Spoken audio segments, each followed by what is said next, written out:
ചേച്ചി ജോയ്സി ചേച്ചിനെ കുറിച്ചുള്ള ഓർമ്മ, നിങ്ങൾ ഒരുമിച്ച് പഠിച്ചിരുന്നു, അമല കോളേജിൽ നേഴ്സിംഗ് ഒരുമിച്ചായിരുന്നു. അതിനുശേഷം ഈ നിമിഷം വരെ, ഈ കഴിഞ്ഞ നാളുകൾ വരെ നിങ്ങൾ തമ്മിൽ നല്ലൊരു അടുത്ത ബന്ധമുണ്ടായിരുന്നു. എന്താണ് ജോയ്സി ചേച്ചിനെ കുറിച്ച് ഇപ്പോൾ പറയാനുള്ളത്? ജോയ്സി എൻ്റെ ജൂനിയറായിട്ടാണ് അമലയിൽ ജോയിൻ ചെയ്യുന്നത്. ആ സമയം മുതൽ ഞങ്ങളുടെ അന്ന് ജീസസ് യൂത്തിൻ്റെ ഒരു ചെറിയ പ്രയർ ഗ്രൂപ്പ് തുടങ്ങിയപ്പം ആ സമയം മുതൽ ജോയ്സി ഞങ്ങളുടെ കൂടെ ഉണ്ടായിരുന്നു. ഞാൻ അവിടുന്ന് 2000-ലാണ് അമലയിൽ നിന്ന് ഞാൻ പോരുന്നത്. ആ സമയം വരെ ആ ഒരു 5 വർഷവും ഞങ്ങൾ തമ്മിൽ ഒരു സീനിയർ ജൂനിയർ റിലേഷൻഷിപ്പല്ല, ഒരു സ്വന്തം സഹോദരിമാർ എന്നുള്ള ആ ഒരു റിലേഷൻഷിപ്പായിരുന്നു. തീർച്ചയായിട്ടും ജീസസ് യൂത്ത് നഴ്സസ് മിനിസ്ട്രിയിൽ, തൃശ്ശൂർ നഴ്സസ് മിനിസ്ട്രി വളരാനും അതൊന്ന് ഫ്ലറിഷ് ആവാനും ഒക്കെ ഉള്ള ആ ഒരു പ്രയത്നത്തിൽ ജോയ്സിയുടെ പങ്ക് വളരെ വ്യക്തമാണ്. അല്ലെങ്കിൽ ജോയ്സി അതിനകത്ത് നല്ലൊരു റോള് വഹിച്ചിട്ടുമുണ്ട്. ജോയ്സിനെ കുറിച്ച് എനിക്ക് ഓർക്കുമ്പോൾ ശരിക്കും വചനത്തിൻ്റെ ഒരു വക്താവ്. അവളെന്നും വചനം വെച്ച് പ്രാർത്ഥിക്കലാണ് അന്നു മുതലും. ഞങ്ങളുടെ കുഞ്ഞു പ്രയർ ഗ്രൂപ്പിൽ അവൾ മെസ്സേജ് എടുത്ത് പ്രാർത്ഥിക്കാൻ, അത് വചനം മെസ്സേജായിട്ട് എടുത്ത് പ്രാർത്ഥിക്കാനും, എൻ്റെ വ്യക്തിപരമായ പല കാര്യങ്ങളിലും പല സമയത്തും ജോയ്സി എന്നോട് വചനത്തിലൂടെ സംസാരിച്ചിട്ടുണ്ട്. ഈ കാലയളവിലൊക്കെയും ഞാൻ 2000-ൽ പോന്നെങ്കിലും പിന്നെ ഒരു ചെറിയ ബ്രേക്ക് ഞങ്ങളുടെ ഇടയിലുണ്ടായിരുന്നു. വീണ്ടും ഞങ്ങളുടെ ബന്ധം ഫോൺ വഴി തുടർന്നു. റീസെൻ്റ്ലി ഒരു 2 മാസം മുമ്പ് ഞാനൊരു കിഡ്നി ട്രാൻസ്പ്ലാന്റിന് വിധേയയായി. ആ സമയത്ത് കുറച്ച് കൺഫ്യൂഷൻസും അതിന് തീരുമാനം എടുക്കേണ്ട കാര്യത്തിലെല്ലാം വന്നപ്പോഴും ഞാൻ ആദ്യം ഇത് ഡിസ്കസ് ചെയ്തത്, അല്ലെങ്കിൽ എൻ്റെ ഒരു ഇമോഷൻസും അല്ലെങ്കിൽ എനിക്ക് കർത്താവ് തന്ന ബോധ്യങ്ങളൊക്കെ ഏറ്റവും ആദ്യം ഷെയർ ചെയ്തത് ജോയ്സിയോടായിരുന്നു. എനിക്ക് വേണ്ടി പ്രാർത്ഥിക്കാനായിട്ട് പറയാനും ഇതിനകത്തൊരു ഡിസിഷൻ മേക്കിങ്ങിൽ എന്നെ സഹായിക്കാനും ഒക്കെ ഞാൻ പറഞ്ഞത് ജോയ്സിയോടായിരുന്നു. തീർച്ചയായിട്ടും അവൾ എനിക്ക് ഒരുപാട് വചനത്തിലൂടെ ഉത്തരം പറയും, എനിക്ക് കൃത്യമായിട്ടൊരു ക്ലാരിറ്റി തരും, ദൈവം ഇതിലൂടെയാണ് പോകാൻ ആഗ്രഹിക്കുന്നതെന്ന് പറയുകയും ചെയ്തത് എനിക്ക് കിട്ടിയ ആ ഒരു ബോധ്യത്തെ ഒന്നുകൂടെ ആഴപ്പെടുത്തി.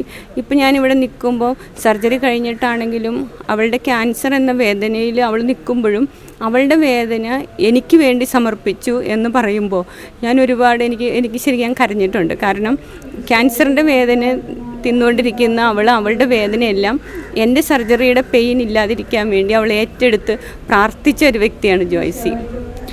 തീർച്ചയായിട്ടും അവളെ ദൈവം അല്ലെങ്കിൽ ഈശോ നേരിട്ട് വന്ന് സ്വർഗത്തിലേക്ക് കൊണ്ടുപോയെന്ന് വിശ്വസിക്കുന്ന ഒരാളാണ് ഞാൻ. അങ്ങനെ പറ്റുള്ളൂ, അതിനപ്പുറത്തേക്ക് ഈശോയ്ക്കും പറ്റില്ല. കാരണം എൻ്റെ അനുഭവത്തിൽ തന്നെ എനിക്ക് ബോധ്യമാണ്. അത്രയേറെ വചനത്തിന് വേണ്ടി നിലകൊണ്ട, വിശുദ്ധ കുർബാനയ്ക്ക് വേണ്ടി നിലകൊണ്ട ഒരു ജീവിക്കുന്ന വിശുദ്ധയായിരുന്നു അവൾ. അവളുടെ കൂടെ ഒരു 5 വർഷക്കാലം ജീവിക്കാനും അല്ലെങ്കിൽ അവളുടെ കൂടെ ഒരുമിച്ചിരുന്ന് പ്രാർത്ഥിക്കാനും കുറച്ച് കാര്യങ്ങളിൽ നഴ്സസിൻ്റെ ഇടയിൽ ചെയ്യാനും ഒക്കെ കർത്താവ് എന്നെ അനുവദിച്ചത് ഒരു വലിയ ഭാഗ്യമായിട്ട് ഞാൻ ഇന്ന് കരുതുന്നു. വിശുദ്ധയുടെ മരണം എന്നാണ് പലവരും, ഇവിടെ വന്ന പലരും ഈ ഒരു മരണത്തെക്കുറിച്ച് പറയുന്നത്. അപ്പോൾ ഈ രോഗാവസ്ഥയിലായിരിക്കുന്ന സമയത്ത് പോലും നിങ്ങൾ തമ്മിൽ ബന്ധമുണ്ടായിരുന്നു. അങ്ങനെ ഒരു വിഷയത്തെക്കുറിച്ച് എന്താ പറയുന്നത്? തീർച്ചയായിട്ടും രോഗത്തെ അവളൊരു രോഗമായിട്ട് കണ്ടിട്ടില്ല. ഈ ക്യാൻസർ എന്ന അവൾ പലപ്പോഴും പല വീഡിയോസിലും മെൻഷൻ ചെയ്തിട്ടുണ്ട്. ക്യാൻസർ എന്ന സീനെ ക്രിസ്തു എന്ന സീ ആയിട്ടാണ് അവൾ കമ്പയർ ചെയ്തിരിക്കുന്നത്. അപ്പം ആ ക്രിസ്തു എങ്ങനെ നമ്മളിൽ രൂപപ്പെടും എന്ന്, സഹനത്തിൽ എങ്ങനെ ക്രിസ്തു രൂപപ്പെടും, സഹനത്തിനെ ഒരിക്കലും അവൾ സഹനമായിട്ട് കണ്ടിട്ടില്ല. അതിനെ ഞാൻ പറയും ദൈവജനം കൊണ്ട് സഹനത്തെ ഓവർകം ചെയ്ത ഒരു ജീവിക്കുന്ന വിശുദ്ധ തന്നെയാണ്. എൻ്റെ ജീവിതത്തിൽ എനിക്കതൊരു വളരെ എക്സ്പീരിയൻസ്ഡാണ് ഞാൻ. അതുകൊണ്ട് തന്നെയാണ് എനിക്കത് പറയാൻ ഞാൻ വളരെ കോൺഫിഡൻ്റ് ആണ് അവളെ പറ്റി പറയാൻ. അപ്പം തീർച്ചയായിട്ടും രോഗം വന്നു. ഈ സഹനങ്ങൾ നമ്മൾ പറയില്ലേ, സഹനത്തെ പുഷ്പങ്ങളാക്കി മാറ്റി. അത് തീർച്ചയായിട്ടും അവൾ വചനം ഭക്ഷിച്ചും വചനം കുടിച്ചും ജീവിച്ചത് കൊണ്ടാണെന്ന് ഞാൻ പറയും. എങ്ങനെ വചനത്തിൽ ജീവിക്കാമെന്ന് കാണിച്ചു തന്നു, അതാണ് അതിൻ്റെ ഒരു സത്യം. നേരത്തെ ചേച്ചി കിഡ്നി ട്രാൻസ്പ്ലാന്റേഷനെ കുറിച്ച് പറഞ്ഞു. ജോയ്സി ചേച്ചി ആയാലും ജീവന് വലിയ മൂല്യം കൊടുത്തിരുന്നതാണ്. 5 മക്കളുണ്ട്, സിസേറിയനിലൂടെ 5 മക്കളെ നൽകി. എന്തായിരുന്നു കിഡ്നി ഒരാൾക്ക് ദാനം നൽകിയതാണെന്ന് പറഞ്ഞു. അപ്പോൾ ആദ്യമായിട്ടാണ് അതിന് ശേഷം ഈ ഒരു സംസ്കാര ശുശ്രൂഷകൻ ആദ്യമായിട്ട് പൊതുവേദിയിലേക്ക് വരുന്നത് അല്ലേ? അതിനെക്കുറിച്ച് ഒന്ന് ഷെയർ ചെയ്യാമോ? എനിക്ക് തീർച്ചയായിട്ടും എനിക്കിവിടെ വരാതിരിക്കാൻ പറ്റില്ല. എനിക്കറിയാം, ഞാൻ ഇന്നലെയും ജോയ്സി മരിച്ചു എന്നറിഞ്ഞപ്പോഴും ജോയ്സിയോട് ഞാൻ പ്രാർത്ഥിച്ചത് എനിക്ക് നിന്നെ ഒന്ന് കാണണം, എന്നുള്ളതാണ്. അപ്പോൾ ഇതിനകത്ത് ജോയ്സി ഇത്രയേറെ കർത്താവിന് വേണ്ടി വില കൊടുത്തിട്ടുണ്ടെങ്കിൽ ജോയ്സിനെ ഒന്ന് കാണാൻ ഞാൻ ചങ്ങനാശ്ശേരിയിൽ നിന്ന് ഇവിടം വരെ എത്തുമ്പോൾ തീർച്ചയായിട്ടും സ്വർഗത്തിലിരുന്ന് ജോയ്സി എനിക്ക് വേണ്ടി പ്രാർത്ഥിക്കുമെന്ന് എനിക്കറിയാം. അപ്പോൾ അതുകൊണ്ട് തന്നെ ആ ഒരു ബോധ്യത്തിലാണ് ഞാൻ ഇറങ്ങണം, അല്ല എനിക്ക് പോകണം എന്ന് ഞാൻ എൻ്റെ ഹസ്ബൻഡിനോട് പറയുകയും അവർ പോകാമെന്ന് പറയുകയും ചെയ്തത്. അപ്പം ഞാനിതൊരു സർജറി കഴിഞ്ഞിട്ട് ഇപ്പോൾ 2 മാസമായി.